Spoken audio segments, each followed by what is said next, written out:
Hey guys, welcome to the study with Mayank. मैं हूं आपका मयंक। आज हम लोग टेस्ट 30 के अंतर्गत यूपीएससी प्रीलिम से संबंधित भारतीय राज्य व्यवस्था एवं शासन के प्रश्नों को देखेंगे। तो चलिए स्टार्ट करते हैं आज का वीडियो। देखते हैं मैं क्या क्या डिस्कस करना है यहाँ पर। आज का पहला प्रश्न है, दल बदल कानून के तहत एक सदस्य संसद सदस्य होने के अयोग्य हो जाता है यदि वह स्वेच्छा से उस राजनीतिक दल की सदस्यता छोड़ देता है जिसके टिकट पर वह सदन के लिए चुना जाता है। वह समय के भीतर अपने चुनाव खर्च का लेखा जोखा जमा करने में विफल रहता है।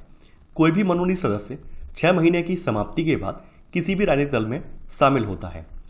दल बदल जो कानून था, ये कानून 52वां संविधान संशोधन अधिनियम पारित करके 1985 में ये लाया गया था। तो इसमें किसी संसद सदस्य के अयोग्य होने की कुछ कंडीशंस थी। पहली कंडीशन ये थी कि यदि वह स्वेच्छा से उस राजनीतिक दल की सदस्यता छोड़ देता है जिसके टिकट पर वह सदन के लिए चुना जाता है तो वह अयोग्य करार दे दिया जाएगा। इसके अलावा कोई भी मनोनीत सदस्य 6 महीने की समाप्ति के बाद किसी भी राजनीतिक दल में शामिल होता है तो इस आधार पर भी उसे अयोग्य करार दे दिया जाएगा। सेकंड वाली जो यहाँ पे कंडीशन है, ये कंडीशन आपके दल बदल कानून में नहीं है। ये आपका जो जनप्रतिनिधित्व अधिनियम 1951 है, इसमें ये कंडीशन मेंशन है। अगर वह समय के भीतर अपने चुनाव खर्च का लेखा जोखा जमा करने में विफल रहता है तो वो अयोग्य हो जाएगा।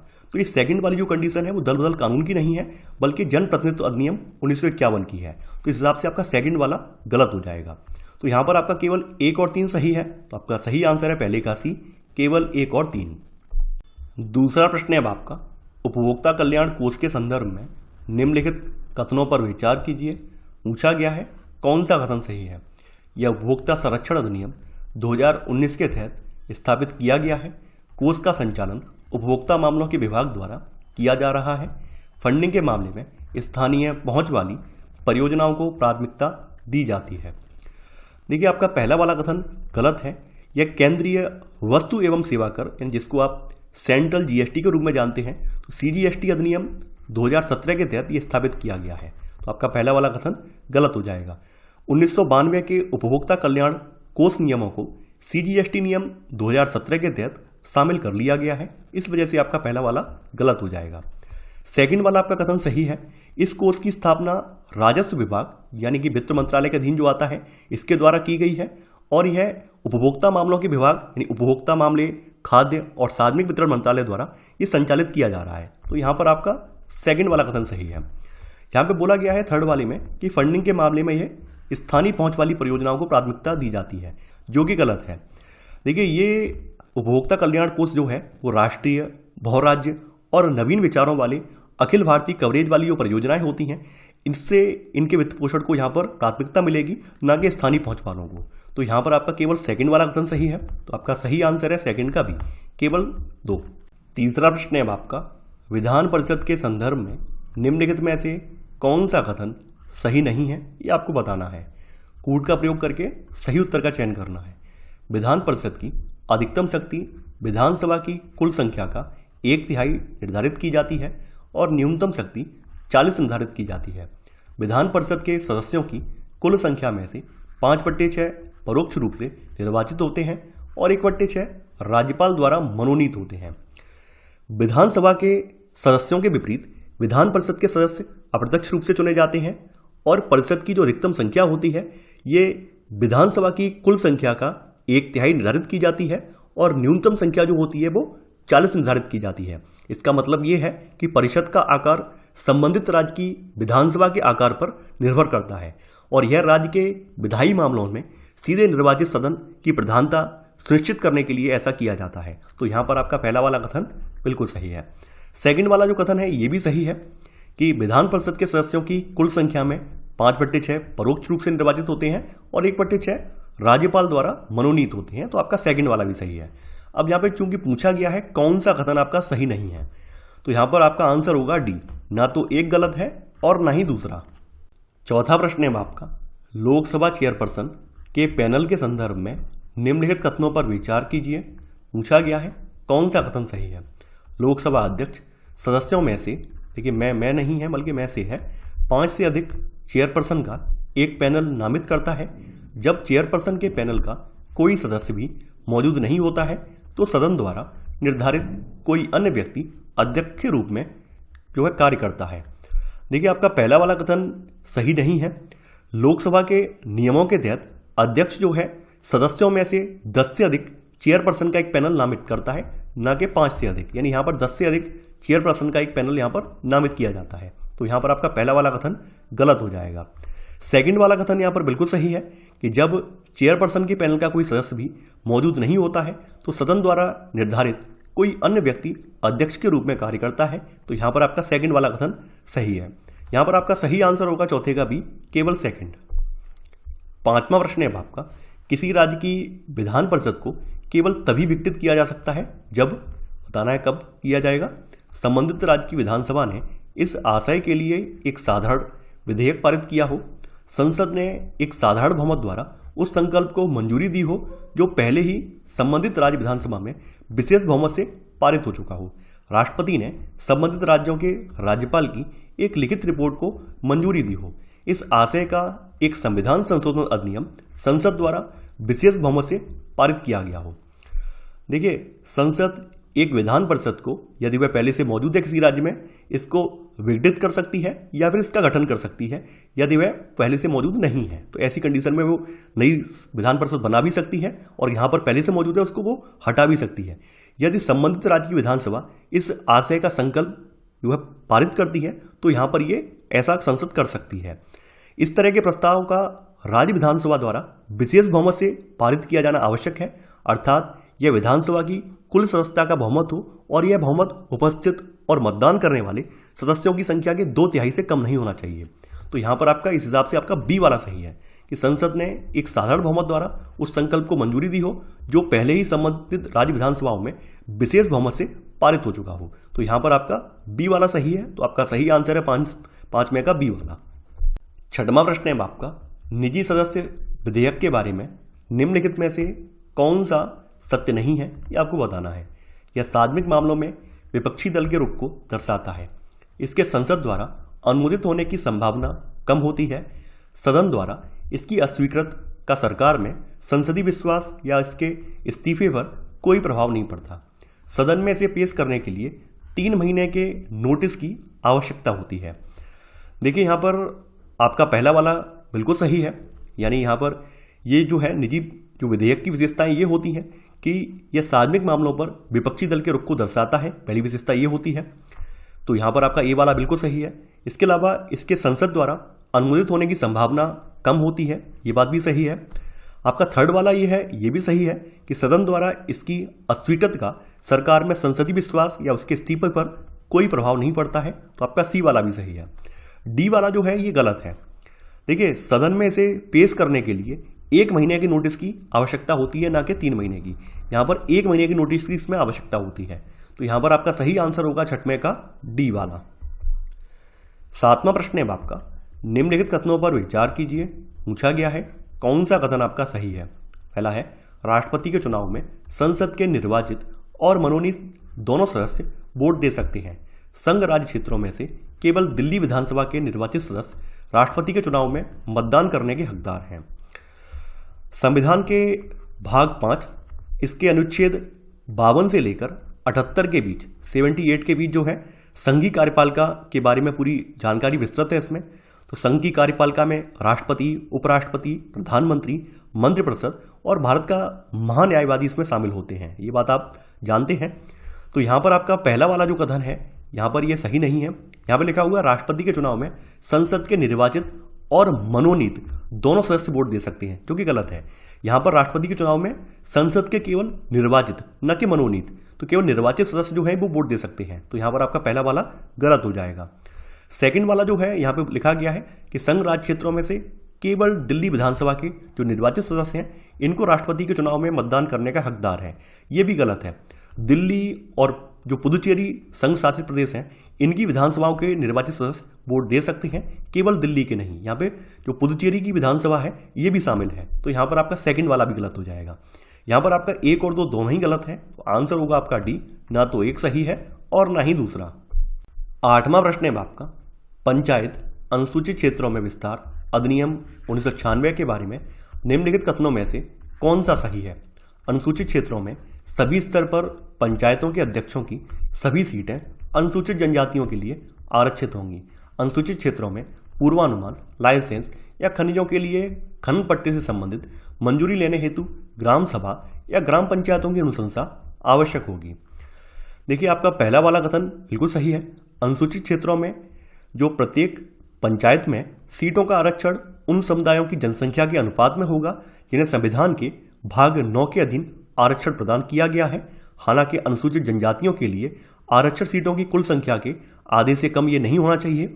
इसके अलावा सभी स्तरों पर पंचायतों के प्रधानों की सीटें, जो प्रधानों की सभी सीटें हैं, ये अनुसूचित जनजातियों के लिए आरक्षित होंगी। तो यहाँ पर आपका पहला वाला कथन इस हिसाब से सही हो जाएगा।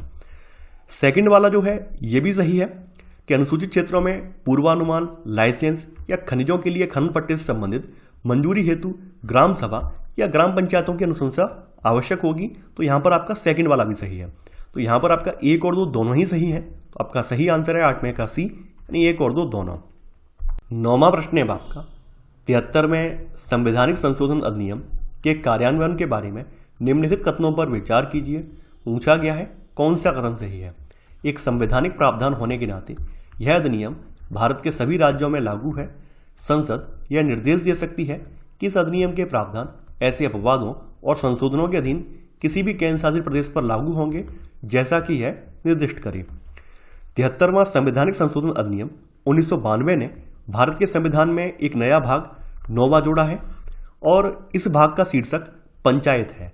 इसमें अनुच्छेद 243 से लेकर 243 ओ तक पंचायतों के बारे में प्रावधान दिए हुए हैं। तो यहाँ पर आपका पहला वाला जो कथन है ये यहाँ पर सही नहीं है। यह अधिनियम नागालैंड, मेघालय, मिजोरम और कुछ अन्य क्षेत्रों पर लागू नहीं होता है। तो यहाँ पर इस हिसाब से गलत हो जाए, क्योंकि यहाँ पर लिखा हुआ है कि यह अधिनियम सभी राज्यों में लागू होता है, जो कि गलत है। सेकंड वाला जो कथन है यहाँ पर यह भी सही नहीं है। भारत का राष्ट्रपति, यानी यहाँ पर लिखा हुआ संसद यह निर्देश दे सकती है, नहीं, भारत का राष्ट्रपति यह निर्देश दे सकता है कि इस अधिनियम के प्रावधान किसी भी केंद्र शासित प्रदेश पर ऐसे अपवादों और संशोधनों के साथ लागू होंगे जो कि वह निर्दिष्ट कर सकता है। ये संसद नहीं करेगी बल्कि आपका राष्ट्रपति करेगा। तो यहाँ पर आपका सेकंड वाला भी गलत हो जाएगा, यानी यहाँ पर पहला और दूसरा दोनों ही गलत हैं। तो आंसर होगा आपका डी, ना तो एक सही है और ना ही दूसरा। 10वां प्रश्न है आपका संसदीय समिति का अर्थ है एक समिति जो सदन द्वारा नियुक्त या निर्वाचित की जाती है या अध्यक्ष या सभापति द्वारा नामित की जाती है। अध्यक्ष या सभापति के निर्देशन में यह कार्य करती है। सदन या अध्यक्ष या सभापति को अपना प्रतिवेदन प्रस्तुत करती है। इसके पास लोकसभा या राज्यसभा द्वारा उपलब्ध कराया गया एक सचिवालय है। संसद अपने सामने आने वाले मुद्दों पर प्रभावी ढंग से विचार विमर्श करने के लिए बहुत ही ज़्यादा बोझिल निकाय है, इसलिए इसे अपने कर्तव्यों के निर्वहन में कई समितियों द्वारा सहायता प्रदान की जाती है। तो भारत का संविधान जो है ये इन समितियों का प्रावधान अलग अलग स्थानों पर इसका उल्लेख करता है और उनकी संरचना, कार्यकाल, कार्यों आदि के संबंध में इसमें कोई विशेष प्रावधान संविधान में नहीं दिया हुआ है। तो जो समितियां हैं, तो उन समितियों के जो कार्य हैं उनके बारे में आपका पहला वाला बिल्कुल सही है कि संसदीय समिति सदन द्वारा नियुक्त या निर्वाचित की जाती है या अध्यक्ष या सभापति के द्वारा ये नामित की जाती है। दूसरा वाला भी सही है, अध्यक्ष या सभापति के निर्देशन में ये कार्य करती है। सदन या अध्यक्ष या सभापति को ये अपना प्रतिवेदन प्रस्तुत करती है। इसके पास लोकसभा या राज्यसभा द्वारा उपलब्ध कराया गया एक सचिवालय भी होता है। तो यहाँ पर आपका चारों ही सही है। तो यहाँ पर आपका सही आंसर होगा 10वें का डी, यानी 1, 2, 3 और 4। 11वां प्रश्न है आपका केंद्रीय सूचना आयोग के संदर्भ में निम्नलिखित कथनों पर विचार कीजिए। पूछा गया है कौन सा कथन सही है।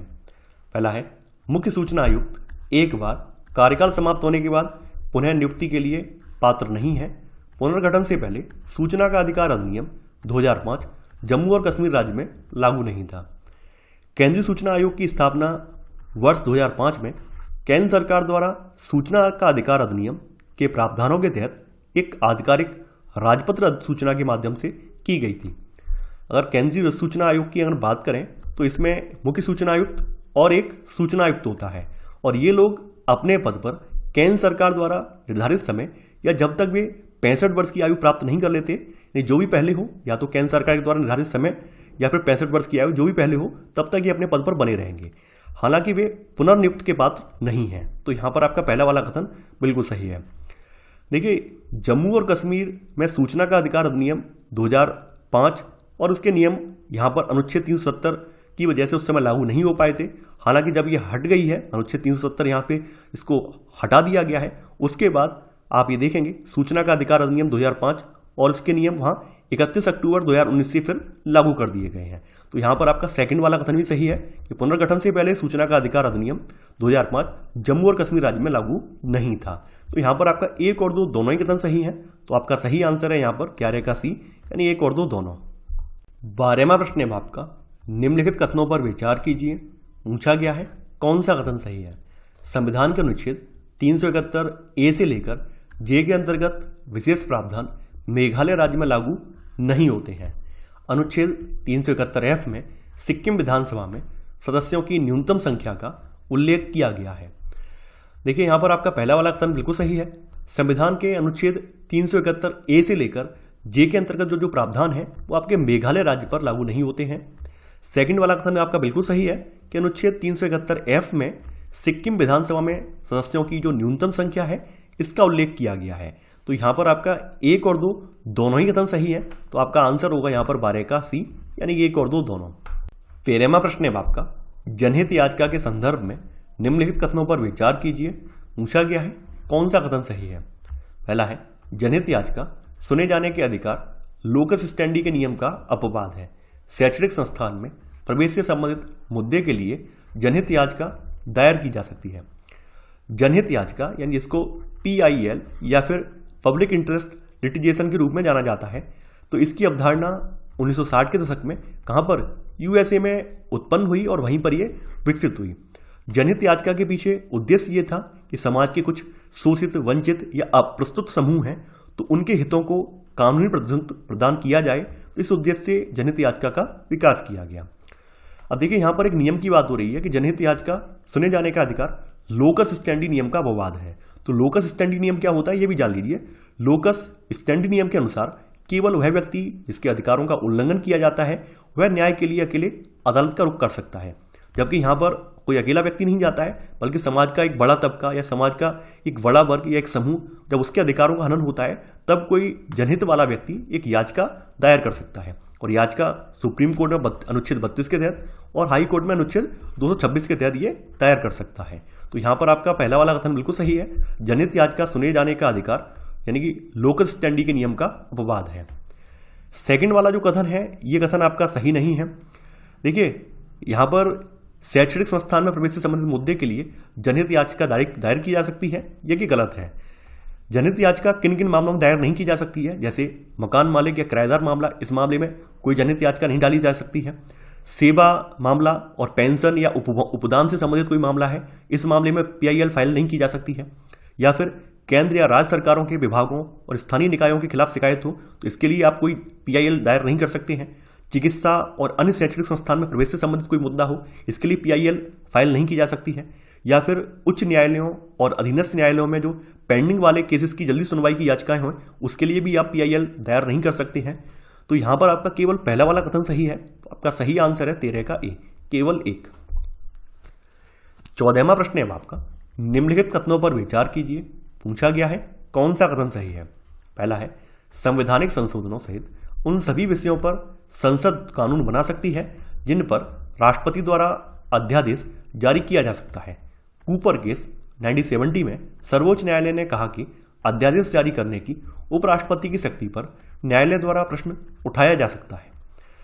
देखिए संविधान का अनुच्छेद 123 जो है ये संसद के अवकाश के दौरान राष्ट्रपति को अध्यादेश लागू करने का अधिकार देता है और इन अध्यादेशों में संसद के अधिनियम के समान बल और प्रभाव भी होता है। तो यहाँ पर आपका पहला वाला जो कथन है ये सही नहीं है। यहाँ पे बोला गया कि संवैधानिक संशोधनों सहित उन सभी विषयों पर संसद कानून बना सकती है जिन पर राष्ट्रपति द्वारा अध्यादेश जारी किया जा सकता है। देखिए किसी भी अन्य कानून की तरह अध्यादेश भी पूर्वव्यापी हो सकता है, यानी यह पीछे की तारीख से लागू हो सकता है। यह संसद या किसी अन्य अध्यादेश के किसी भी अधिनियम को संशोधित या निरस्त कर सकता है। यह जो है कर कानून में भी बदलाव या संशोधन कर सकता है। हालांकि संविधान में संशोधन के लिए जारी नहीं किया जा सकता है। तो यहां पर आपका पहला वाला कथन गलत हो जाएगा। सेकंड वाला जो कथन है आपका ये बिल्कुल सही है। यह केवल यानी कि अध्यादेश केवल तभी ला सकता है यानी जो राष्ट्रपति है वो अध्यादेश केवल तभी ला सकता है जब वह संतुष्ट हो कि ऐसी परिस्थितियां मौजूद हैं जिनके कारण से तत्काल कार्रवाई करने की आवश्यकता है। तो कूपर मामले में 1970 में सर्वोच्च न्यायालय ने यह माना कि अध्यादेश की न्यायिक समीक्षा की जा सकती है। तो यहां पर आपका सेकंड वाला कथन सही है। तो यहां पर आपका सही आंसर है 14 का बी, केवल सेकंड। 15वां प्रश्न है आपका, संसद सदस्य स्थानीय क्षेत्र विकास योजना MPLETS के संदर्भ में निम्नलिखित कथनों पर विचार कीजिए। पूछा गया है कौन सा कथन सही है। इस योजना के तहत धनराशि अनुदान सहायता के रूप में प्रत्यक्षतः जिला प्राधिकारियों को जारी की जाती है। लोकसभा में निर्वाचित सदस्य अपने अपने निर्वाचन क्षेत्रों में विकास कार्यों की अनुशंसा कर सकते हैं, लेकिन राज्यसभा के निर्वाचित सदस्य जिस राज्य से चुने गए हैं वहां किसी भी क्षेत्र में कार्यों की अनुशंसा कर सकते हैं। संसद के मनोनीत सदस्य जिस निर्वाचन क्षेत्र में मतदाता के रूप में पंजीकृत हैं उसके अतिरिक्त देश में अन्य किसी भी क्षेत्र में कार्यों की अनुशंसा नहीं कर सकते हैं। बात करें MPLETS की या फिर संसद सदस्य स्थानीय क्षेत्र विकास योजना की, तो इसकी जो शुरुआत हुई थी वो 1993 में हुई थी। 1993 में इसकी शुरुआत की गई थी। प्रारंभ में ग्रामीण विकास मंत्रालय को इस योजना के लिए नोडल मंत्रालय बनाया गया था। अक्टूबर 1994 में यह योजना सांख्यिकी एवं कार्यक्रम कार्यान्वयन मंत्रालय के द्वारा इसको हस्तांतरित कर दी गई। यानी कि जो ग्रामीण विकास मंत्रालय था इससे ये योजना कहाँ पे हस्तांतरित कर दी गई, सांख्यिकी और कार्यक्रम कार्यान्वयन मंत्रालय को ये हस्तांतरित 1994 में कर दी गई। तो यहाँ पर आपका पहला वाला कथन बिल्कुल सही है कि यह योजना पूर्णतः भारत सरकार द्वारा वित्त पोषित है, जिसके अंतर्गत अनुदान सहायता के रूप में धनराशि प्रत्यक्षतः जिला प्राधिकारियों या जिला प्रशासन को जारी की जाती है। तो यहाँ पर आपका पहला वाला कथन बिल्कुल सही है। सभा के निर्वाचित सदस्य अपने अपने निर्वाचन क्षेत्रों में विकास कार्यों की अनुशंसा कर सकते हैं, लेकिन राज्यसभा के निर्वाचित सदस्य जिस राज्य से चुने गए हों वहां किसी भी कार्यों की अनुशंसा ये कर सकते हैं। तो यहाँ पर आपका सेकंड वाला भी सही है। थर्ड वाला आपका सही नहीं है। संसद के मनोनीत या नामित सदस्य देश में कहीं भी कार्यों की अनुशंसा कर सकते हैं। यहाँ पर बताया गया कि यहाँ पर वो पंजीकृत मतदाता केवल वहीं कर सकते हैं, ऐसा नहीं है, वो देश में कहीं भी कर सकते हैं। तो यहाँ पर आपका केवल 1 और 2 कथन सही है। तो आपका सही आंसर है 15 का ये, केवल 1 और 2। तो ये था हमारा आज का वीडियो। आई होप आपको आज का वीडियो पसंद आया होगा। आप लोग इस वीडियो को लाइक और शेयर करना बिल्कुल ना भूलें। तो चलिए आज के लिए बस इतना ही। Thanks for watching. जय हिंद।